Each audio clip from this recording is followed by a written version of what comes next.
오늘은 이 한 손으로 들 수 있는 사이즈의 초미니 롤머신을 한번 만들어 보려고 합니다. 일단 롤 프레임이 얼마 정도 나오냐면요. 안녕하세요, 민티저입니다. 게임을 롤이나 스타크래프트 정도만 하시는 분들도 있잖아요. 주변에 그런 분들이 생각보다 많을 거예요. 그래서 오늘은 제가 진짜 작은 사이즈의 케이스도 소개를 해드리면서 그걸로 롤머신을 한번 만들어 볼게요. 근데 먼저 제가 이걸 만들어 봐야겠다라고 생각했었던 계기가 두 가지가 있는데요. 그중 하나가 바로 이 케이스거든요.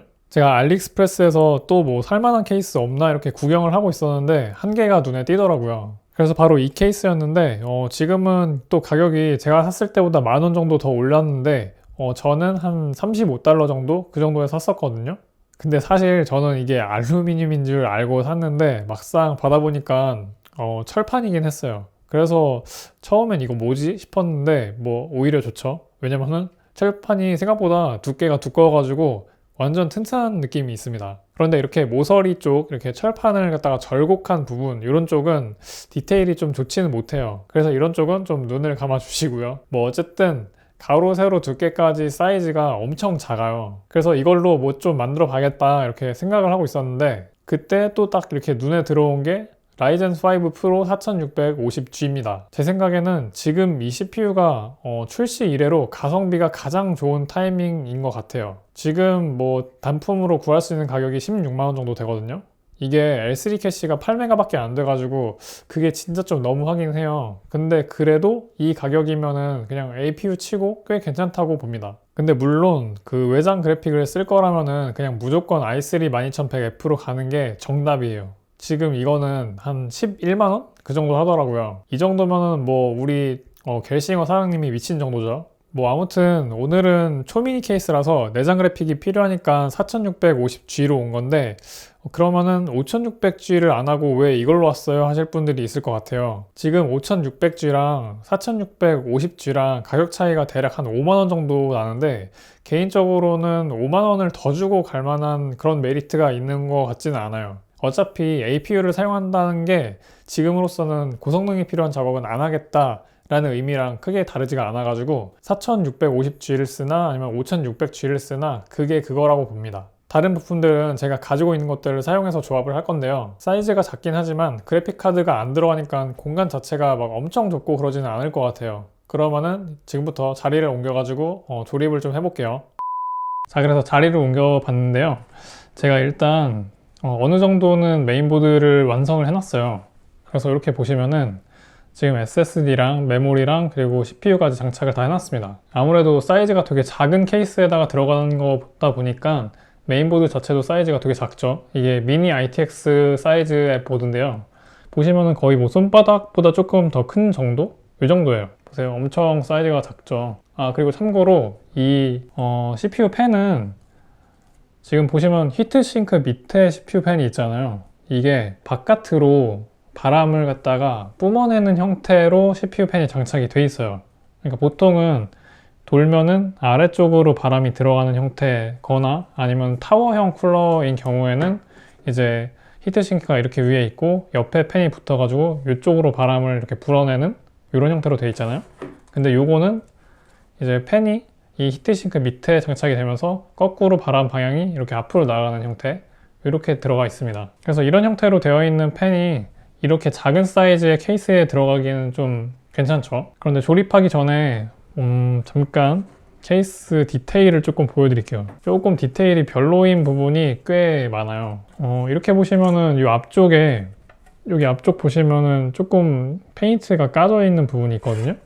이렇게 보시면은 여기 보시면은 페인트가 좀 노란색으로 까져 있죠. 그래서 이쪽 부분이 좀 도장이 제대로 안 된 것 같고, 그리고 그거 외에도 여기 보이시는지 모르겠는데 카메라에 잡힐려나 모르겠네요. 이쪽 보면은 이렇게 마감 처리 같은 게 좀 깔끔하지가 않아요. 뭐라고 해야 되지? 좀 덕지덕지 붙어 있고 깔끔한 절단면이 깔끔하지 않다. 그리고 그 절단면 도장도 좀 깔끔하지 않다. 그러니까 어떻게 보면은 가격 대비 이게 썩 저렴한 케이스는 아니에요. 그러니까 가격보다 오히려 이런 마감 상태 같은 거는 좀 떨어지는 수준인데 이게 단점만 있는 건 아니고요. 대표적인 장점이라고 한다면은 아까 전에 말씀을 드린 것처럼 이 케이스 철판 두께 자체가 좀 두꺼운 편이에요. 그래서 웬만큼 이렇게 눌러도 거의 뭔가 변화가 없어요. 보통 저가형 케이스 있잖아요. 뭐 10,000원대, 20,000원대 이런 케이스들은 이렇게 누르면은 이렇게 쑥쑥 들어가는 어떤 보통 막 쿠킹 오일이라고 말씀하시는 분들도 계시는데 그런 케이스들도 있는 반면에 이 케이스는 두께가 한 1mm 정도 되는 것 같아요. 1T 정도 되는 두께라서 딱딱하고 견고한 느낌이라고 해야 될까요? 그런 게 있습니다. 그러면 지금부터 조립을 한번 해보도록 할게요. 그리고 보통 이런 ITX 케이스 같은 거 조립하실 때는 저도 그냥 일반 케이스 조립할 때는 장갑까지 끼지는 않는 편인데 근데 이런 작은 케이스 조립할 때는 좀 손에 상처가 많이 나더라고요. 그래가지고 장갑은 끼고 하는 게 좋을 것 같습니다. 그리고 이거 보시면은 이게 파워 서플라이예요. 사이즈가 엄청 작죠. 이게 300W 짜리인데 전격 출력 300W 짜리고 시소닉에서 나온 파워 서플라이입니다. 이게 일반 PC용 서플라이가 아니고 어떤 산업용 그런 서버라든지 이런 쪽에다가 들어가는 그런 파워 서플라이인데 사이즈가 작아서 이런 케이스에 들어가기에는 굉장히 좋아요. 일단 그래서 케이스를 한번 열어볼게요. 이쪽에 이렇게 나사가 4개가 있으니까 이거를 돌려주면은 분해가 간단하게 되겠죠. 보시면은 철판이고 두께 자체가 되게 두껍다 보니까 이것만 뭐 구부리려고 해도 잘 안 구부러져요. 이거는 좋네요. 그리고 내부를 보면은 정말 뭐 별게 없어요. 뭐 메인보드 하나 꽂을 수 있는 거 정도? 정말 별게 없습니다. 자, 그래서 먼저 백패널을 꼽아 줘야겠죠. 백패널은 그리고 이렇게 중국산 케이스들이 제가 몇 개를 사봤을 때 백패널 장착이 잘 안 되는 케이스가 좀 있었거든요. 근데 얘는 다행히 끼우는데 문제가 없네요. 이게 막 안 들어가고 하는 게 너무 많아가지고. 그리고 나서 메인보드를 그냥 넣기만 하면 될 것 같아요. 근데 이거 메모리 높이가 좀 힘들 수도 있겠는데요. 일단 한번 넣어볼게요. 와, 진짜 간당간당하게 야, 대박인데? 이게 아무래도 내부에 뭐 그래픽카드 같은 게 더 추가로 들어가는 건 아니다 보니까 굉장히 간단하게 조립이 끝날 것 같아요. 생각보다 ITX 케이스 치고는 조립이 많이 쉬운 것 같습니다. 저는 진짜 이거 조립할 때 왜 이렇게 신나는지 모르겠어요. 제가 막 신나려고 신나는 게 아니라 그냥 뭔가 신나요. 그래서 옛날에 좀 용산 같은 데서 알바 같은 것도 좀 해보고 싶었는데 그거를 못 해본 게 좀 아쉽긴 합니다. 뭔가 선인상가 같은 데 가면은 선인상가, 나진상가 이런 데 가면은 거기만의 분위기가 있어요. 옛날에 아빠 손 잡고 가가지고 거기서 막 소세지 같은 거 먹었었던 기억? 아니면은 전자랜드 지하 쪽에 그 오락실 되게 크게 있었는데 거기서 막 오토바이 같은 거 타고 놀고 뭐 그런 기억들이 있어요. 뭐 아무튼 보통은 이제 뭐 리셋 스위치랑 LED 뭐 이런 것들 선들이 다 있는데 요거는 진짜 파워 스위치 딱 하나밖에 없어요. 뭐 오히려 좋죠. 간편하게 요거 하나만 꽂으면 되죠. 근데 이거 꽂기 전에 먼저 파워 서플라이를 장착을 하는 게 좋겠어요. 조금 공간이 협소할 수도 있을 것 같아서. 자, 파워 서플라이가 이런 형태로 이쪽에 장착이 되는 모습이에요. 그래서 요거를 뒤쪽에 나사만 좀 돌려주면 될 것 같은데 근데 그 전에 이 파워 서플라이가 이제 모듈형이다 보니까 이 케이블을 갖다가 먼저 꽂고 나서 하는 게 좋겠네요. 뭔가 주렁주렁이긴 한데 일단은 빼서 이거를 꼽고 자, 이렇게 파워까지 장착을 해줬고요. 그리고 이제는 전원선을 연결을 해줘야 되는데 이게 전원선이 되게 애매하네. 이걸 어떻게 해야지. 와, 이게 다른 포인트는 다 좋은데 이 파워 서플라이 넣는 게 완전 에반데요. 이거 조립이 쉽다고 한 거 제가 취소할게요. 여기 지금 안에서 되게 좁은 공간에서 아주 씨름을 하고 있는데요. 그래서 장갑을 꼭 껴야 돼요. 안 끼면 여기서 막 손 피부 다 작살나요. 와, 어찌어찌 해서 좀 깔끔하게 정리가 요것만 어떻게 정리를 하면 될 것 같아요. 이마에 땀이 엄청 나는데요. 그냥 이런 식으로 이렇게 하면 얼추 들어가는데요. 뭐 어떻게 어찌저찌 해가지고 넣긴 넣었거든요. 뭐 정리가 안 돼요.